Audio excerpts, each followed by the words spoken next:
Mira estas terribles imágenes y ahora te diré una posible solución de la ciencia.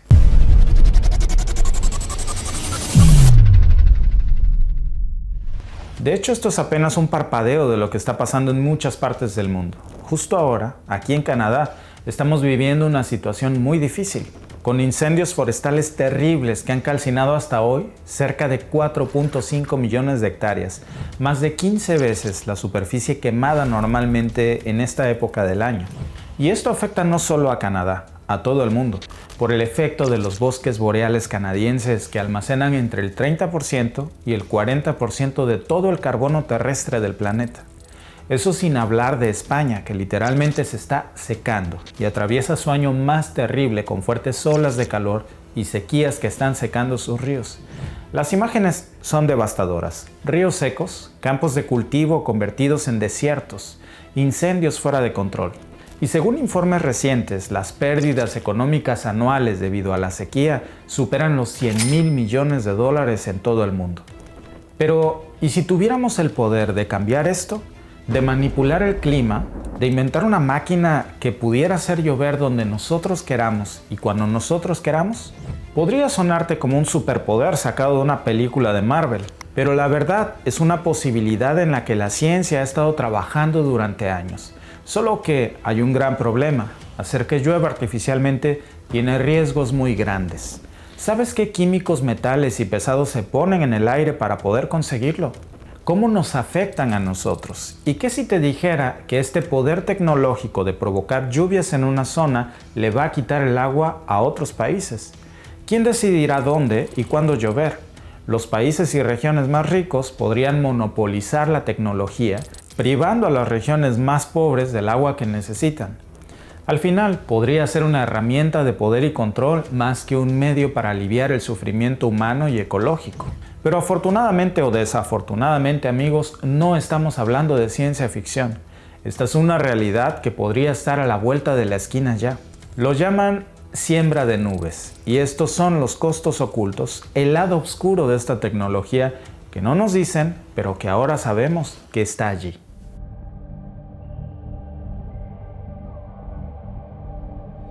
Para entender esto, primero necesitamos comprender qué son las nubes y cómo se forman. Como aprendimos en la escuela, el agua tiene 3 estados: sólido, líquido y gaseoso. La formación de nubes sucede cuando el vapor del agua en la atmósfera se condensa en pequeñas gotas de agua. Estas gotas son tan minúsculas que su diámetro es apenas una centésima parte de 1 milímetro y millones de estas diminutas gotas forman las nubes. Entonces, ¿cómo estas nubes producen lluvia? Las pequeñas gotas de agua en las nubes colisionan entre sí formando gotas más grandes que se elevan en la atmósfera y se congelan para formar cristales de hielo. Este proceso continúa hasta que los cristales de hielo son tan grandes que se caen al suelo debido a su peso, y así es como se forma la lluvia. ¿Y cómo podríamos usar la tecnología para crear ese efecto de forma artificial y hacer que llueva cuando nosotros querramos? Pues déjame presentarte al Dr. Vincent Schaeffer, el inventor de esta tecnología de siembra de nubes, aunque su descubrimiento fue, por cierto, por pura coincidencia. La Segunda Guerra Mundial había concluido y el mundo estaba recuperándose de la devastación. La aviación, por cierto, parecía el futuro de la guerra, y por eso las potencias estaban muy interesadas en estudiar las condiciones meteorológicas y sus efectos en la aviación. Y fue ahí, mientras Schaeffer estaba realizando investigaciones sobre hielo y precipitaciones en los aviones, que comenzó a experimentar con diversas técnicas para crear cristales de hielo. Su idea era muy simple. Si podía entender cómo se formaban los cristales de hielo en la atmósfera, podría encontrar también una forma de prevenir su formación en los aviones. Pero un día, en medio de sus investigaciones, Schaeffer realizó un descubrimiento sorprendente. Durante un experimento el 13 de noviembre de 1946, descubrió que si el aire se enfriaba rápidamente en una caja utilizando hielo seco o dióxido de carbono congelado a menos 78.5 grados Celsius, el vapor del agua en el aire se convertiría instantáneamente en cristales de hielo.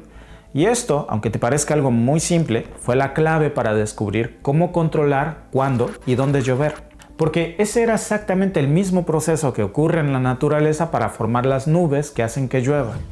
En los meses siguientes, Schiffer continuó perfeccionando su técnica y realizando más experimentos para comprobar sus resultados. Y también comenzó a experimentar con diferentes sustancias para enfriar el aire y producir nubes, incluyendo el yoduro de plata, un compuesto que resultó ser aún más efectivo que el hielo seco para crear nubes. Entonces nuestro amigo Schiffer había descubierto lo que ahora conocemos como siembra de nubes. Pero, ¿qué es exactamente la siembra de nubes y cómo se aplica este concepto hoy en muchas partes del mundo? La siembra de nubes es el proceso de agregar partículas a la atmósfera que pueden servir como núcleos de condensación, lo que provoca la formación de nubes. Estos núcleos pueden ser cristales de hielo, como descubrió Schiffer, o partículas de yoduro de plata. Una vez que las nubes se forman bajo las condiciones adecuadas, pueden provocar que llueva.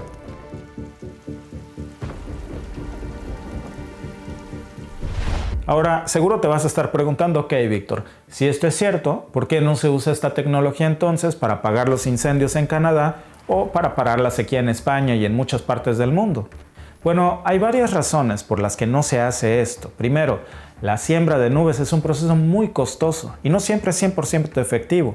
A veces no produce la cantidad esperada de lluvia o la lluvia no cae en la zona deseada. Además, hay muchas preocupaciones ambientales y éticas sobre el uso de esta tecnología.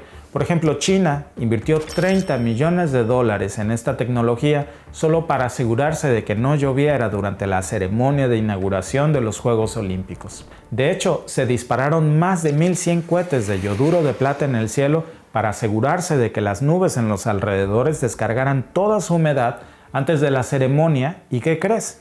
Los chinos lo lograron, manipularon el clima e hicieron que el día de la inauguración de sus Juegos Olímpicos fuera claro y soleado y no lluvioso como se esperaba. Pero también existe otro experimento que salió mal. En China, en febrero del 2009, durante una sequía en Beijing, se utilizaron barras de yoduro para causar una nevada en el área de Beijing y pasaron de una sequía a una tormenta de nieve. Esto es real. Tan real que esa precipitación artificial provocó 3 días de nieve que incluso llevó al cierre de 12 carreteras debido a las fuertes nevadas. Como aparentemente el gobierno chino provoca esta lluvia artificial, la clave está en una sustancia que se llama yoduro de plata y lo que hacen es con aviones sembrar estas nubes que en teoría ya de forma natural estaban provocando una nevada. Con esta sustancia se incrementó la intensidad de la nevada y por eso se ha conseguido provocar lluvia. Esto no es algo conspiranoico. Incluso en Estados Unidos y aquí en Canadá, muchos complejos turísticos de esquí utilizan la siembra de nubes para lograr tener suficiente nieve para los esquiadores. Y es que sin nieve, estos resorts simplemente se quedarían sin negocio. Por eso se utiliza este proceso para producir nieve artificialmente. Pero este no es el único caso del uso de siembra de nubes. La siembra de nubes también puede ser utilizada para otras cosas, para reducir el tamaño de los granizos, para que no cause daños importantes, por ejemplo. Puede reducir también la cantidad de niebla, especialmente alrededor de los aeropuertos para que los vuelos puedan mantener sus horarios. Muchos aeropuertos alrededor del mundo de hecho ya usan esta tecnología para controlar la niebla. Bulgaria es un buen ejemplo de esto. Formaron la Red Nacional de Protección contra el Granizo. ¿Te puedes imaginar eso?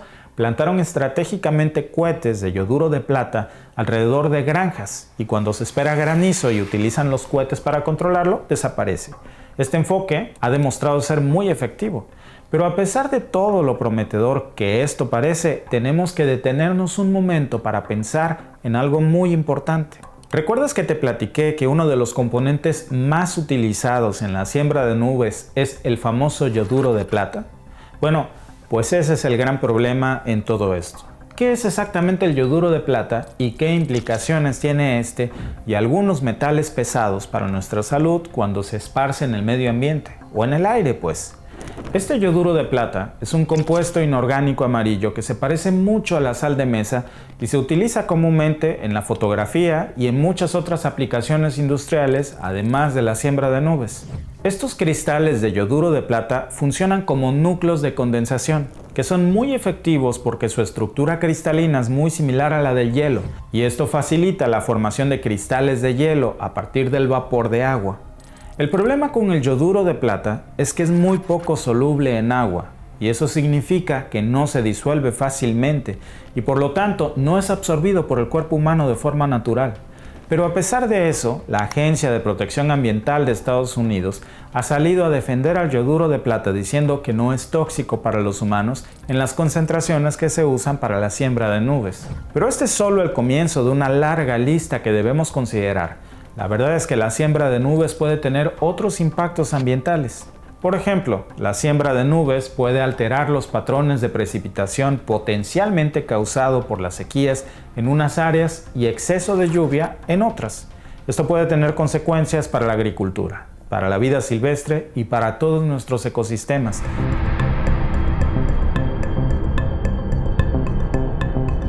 Y también está la cuestión de los metales pesados. Aunque el yoduro de plata no es en sí un metal pesado, existen preocupaciones de que otras sustancias se utilicen en la siembra de nubes que sí contienen metales pesados y que, por cierto, son muy conocidos por su toxicidad. Y en altas concentraciones, estos metales pesados pueden ser dañinos para la salud humana y para el medio ambiente. Por ejemplo, algunos procesos de siembra de nubes pueden utilizar flares que contienen pequeñas cantidades de otros compuestos, como por ejemplo el plomo, que sí es un metal pesado. Los efectos del plomo en la salud humana son muy bien conocidos y pueden ser graves, mortales. Aunque las cantidades de plomo liberadas durante la siembra de nubes dicen que son normalmente muy pequeñas, el mero hecho de que se estén liberando al ambiente ya es en sí muy preocupante. El plomo y otros metales pesados pueden acumularse en los ecosistemas y en las cadenas alimentarias.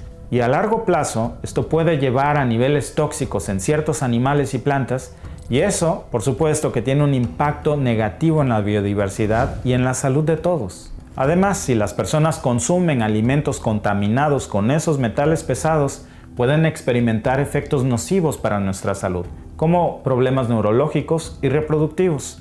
La verdad es que aunque nos digan que las cantidades de metales pesados liberados por la siembra de nubes pueden ser pequeñas, cuando se suman otras fuentes de contaminación por estos mismos metales pesados, como la industria o los vehículos, eso contribuye a que el ambiente se cargue de esto.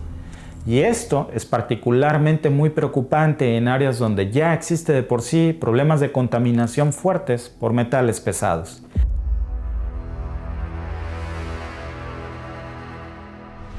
Y luego hay otra cosa peor, de la que también tenemos que hablar.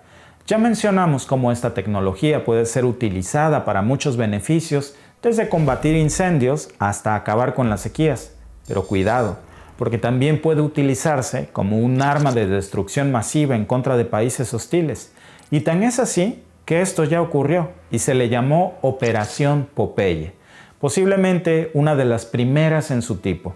Y fue lanzada, ya sabes, por la Fuerza Aérea de los Estados Unidos en 1967 y se extendió hasta 1972. La operación tenía como objetivo principal extender la temporada de monzones, que son los vientos que soplan en Asia Meridional en los meses de invierno. ¿Y por qué querría Estados Unidos hacer eso?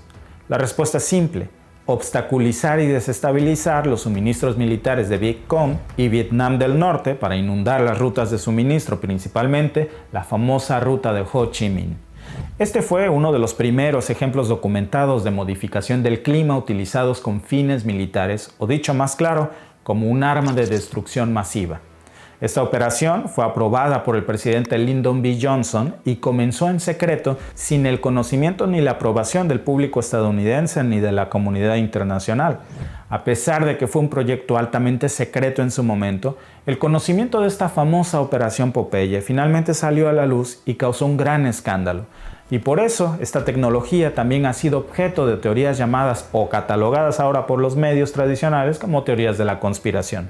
En el 2021, por ejemplo, hubo una rara nevada en Texas, en Estados Unidos, muy similar a la que te platiqué que ocurrió en China, y muchos teóricos afirmaron que el gobierno estaba manipulando el clima, incluso acusando al millonario Bill Gates de causar esa nevada. Por supuesto que esas afirmaciones obviamente han sido refutadas por los medios, pero aún con todo esto, la dura realidad es que el mundo sí vive hoy una de las mayores encrucijadas de su historia. Estamos enfrentando una de las peores sequías que la humanidad haya visto, y para muchos esta es la solución, la única que existe. Para otros es un riesgo muy grande a tomar. La pregunta es, ¿cuál es el daño menor? afrontar las consecuencias de nuestras acciones que las sequías nos traerán no solo a nosotros, sino a la flora y a la fauna? ¿O deberíamos intentar utilizar estas nuevas tecnologías para intentar combatir sus efectos? Dime qué prefieres, un mundo sin agua o con agua, pero con una lluvia de metales pesados. ¿Crees que si esta tecnología se implementa, lo sabremos o que se repita la misma historia de clasificación de archivos como en la Operación Popeye? Voy a estar leyendo tus comentarios. Te veo en el próximo video.